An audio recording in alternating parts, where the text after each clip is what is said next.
জাতীয় নাগরিক পার্টি এনসিপির আহ্বায়ক নাহিদ ইসলাম বলেছেন, পার্বত্য অঞ্চলের উন্নয়ন ঘটাতে হলে ঐক্য ও সম্প্রীতির কোনো বিকল্প নেই। দেশ গড়তে জুলাই পদযাত্রার ২১তম দিনে আজ খাগড়াছড়িতে মুক্ত মঞ্চে সমাবেশে তিনি কথা বলেন। সমাবেশে এনসিপি দক্ষিণাঞ্চলীয় মুখ্য সংগঠন হাসনাত আবদুল্লাহ, উত্তরাঞ্চলীয় মুখ্য সংগঠন সার্জিস আলম এবং যুগ্ম সদস্য সচিব তাসনিম জারা সহ শীর্ষ নেতৃবৃন্দ উপস্থিত ছিলেন।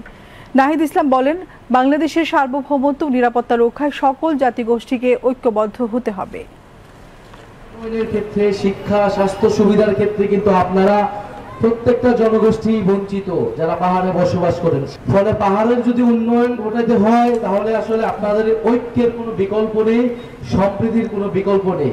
কারণ পাহাড়ে যদি শিক্ষা বিস্তার ঘটে, স্কুল, কলেজ, বিশ্ববিদ্যালয় ভালোভাবে প্রতিষ্ঠিত এবং পরিচালনা হয়, স্বাস্থ্য ব্যবস্থার বিস্তৃতি ঘটে, এর সুবিধা সুযোগ সুবিধা সকল জনগোষ্ঠী পাবে আসলে।